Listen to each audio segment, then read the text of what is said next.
Olá, tudo bem? Eu estou aqui de novo para a gente continuar nosso estudo nas bem-aventuranças do Sermão da Montanha, capítulo 5 de Mateus, tá? Para você poder acompanhar. Então, vou ler o versículo. Bem-aventurados os pacificadores, pois serão chamados filhos de Deus, certo?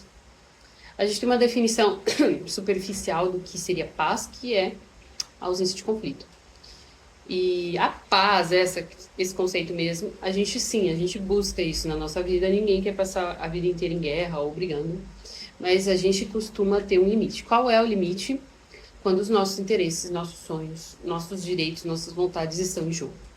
Nesse caso, a gente sabe bem, o mundo ele prega que a felicidade está em se obter tudo aquilo que se deseja, tudo aquilo que se sonha e tudo aquilo que é do seu direito, mesmo que seja necessário conflito para isso. Ou seja, para o mundo, felizes são aqueles que superam seus adversários e fazem valer os seus direitos, suas vontades, seus sonhos a todo custo, ok? Mas observe, essa bem-aventurança, ela vai justamente na contramão desse pensamento. O cristão é alguém que não reivindica seus direitos. Isso eu até falei no estudo sobre os mansos, no versículo 5, capítulo 5 de Mateus. E ele se empenha para trazer a paz em meio aos conflitos. Eu até queria falar sobre essa palavrinha, pacificadores. Ser um pacificador não é simplesmente só uma pessoa que evita conflitos ou que não faz nada quando é ofendido. Não é só isso, né? Muitas vezes pode significar isso, dependendo do contexto, mas não é só isso. Ser pacificador também é exercer o papel de reconciliador. A tradução dessa palavra, enfim, ela gerou muita discussão por causa disso, porque ela não é tão simples para o português. Escolheram, claro, a palavra pacificador, que aí abrangeria essa questão de ser também um reconciliador, mas a gente pode entender que o pacificador não é só uma pessoa que não reage com agressividade, ou que não reage quando tem o seu sonho destruído, o seu direito lesado, mas é uma pessoa que, diante de um conflito existente, ele age como um reconciliador, ok? E é exatamente isso que é ser bem-aventurado enquanto um pacificador, ok? No Novo Testamento, essa característica é ressaltada principalmente no contexto de relacionamentos na igreja, tá? Então, a gente tem muitos conflitos na igreja, isso é uma coisa que tá dada, não tem como evitar. E Tiago, na carta que ele escreve, ele contrasta a inveja e o egoísmo, que são características da sabedoria mundana, com as características da sabedoria celestial. Eu vou ler para vocês aqui, deixa eu saber. Tiago 3, de 14 a 18. Contudo, se vocês abrigam no coração inveja amarga e ambição egoísta, não se gloriem disso, nem neguem a verdade. Olha só. Esse tipo de sabedoria não vem dos céus, mas é terrena. Não é espiritual, mas é demoníaca. Olha que isso é muito pesado. Pois onde há inveja e ambição egoísta, aí há confusão e toda espécie de males. Mas a sabedoria que vem do alto é, antes de tudo, pura. Depois, pacífica, amável, compreensiva, cheia de misericórdia e de bons frutos, imparcial e sincera. O fruto da justiça semeia-se em paz para os pacificadores, né? Essa passagem se situa justamente num conceito em que os conflitos começavam a destruir a união da igreja local. Se você ler ali os capítulos 3 e 4 da mesma carta, que são aplicados num contexto ali de liderança, enfim, leia para você saber o contexto, tá? Ao recomendar, então, a sabedoria celeste, Tiago deixa claro que aquele que promove a paz colhe o fruto da justiça em paz. Em contraste com aqueles que abrigam inveja e ambição egoísta, o que eles colhem? Confusão. Então veja bem o contraste que Tiago faz.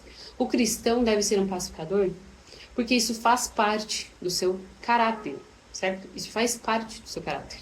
E a própria união da igreja local depende de como nós refletimos essa característica nos nossos relacionamentos. Então, veja como é importante o ser pacificador, como isso é uma característica, sim, dos discípulos de Jesus. É importante que a gente ressalte que o conceito de paz não é simplesmente a ausência de conflito, tá? Em Romanos 5, de 1 a 11, eu até falei isso no início, nossa paz com Deus envolve não apenas uma simples resolução de conflitos, tipo, vamos resolver. mas é uma restauração completa do relacionamento. Mesmo que a outra parte não esteja disposta a entrar em acordo. Olha que pesado é você ser um pacificador. Essa paz teve um alto custo, certo? Mas resultou na promessa de alegria eterna e num relacionamento sem manchas com Deus e com os irmãos. Essa é a paz que o cristão tem como modelo e que deveria guiar os seus relacionamentos. Então, não é só de mediar conflitos, não é só de não fazer nada, é no sentido de restauração de relacionamento. Por isso que eu falei, leia Romanos 5, do versículo 1 ao 11, ok? E eu queria ressaltar também, a segunda parte do versículo diz, pois serão chamados filhos de Deus. Olha, você já percebeu que às vezes a criança, o adolescente fala, não vou fazer nada igual meu pai, vou fazer tudo diferente. Aí quando você menos espera, ele está agindo exatamente igual ao próprio pai, igual a mãe que ele jurou que nunca faria igual. Gente, isso é normal, é a característica de filho. O filho imita o pai, é isso. Como a gente reconhece um filho? A gente sabe quem é o pai dele e fala, meu Deus, ele é igualzinho o filho dele. Isso é ser chamado filho de alguém, é isso. Então, o cristão, ele é feliz porque é chamado filho de Deus. Exatamente isso. Essa promessa de filiação é que explica a razão dessa felicidade que eu falei. O filho carrega a característica do pai. Do mesmo modo, os filhos de Deus compartilham características do caráter divino, que são chamados a imitar. A gente é chamado a imitar o caráter divino. Nosso Deus é o Senhor da paz. Está escrito isso em 2 Tessalonicenses, desculpa aí, o trava-línguas 3:6. E seus filhos também devem refletir essa paz, especialmente quando pensamos nos conflitos interpessoais. Ainda em Mateus 5, mas lá para frente, no versículo 44 a 48, também fala um pouco sobre isso. Leia, tá? Leia.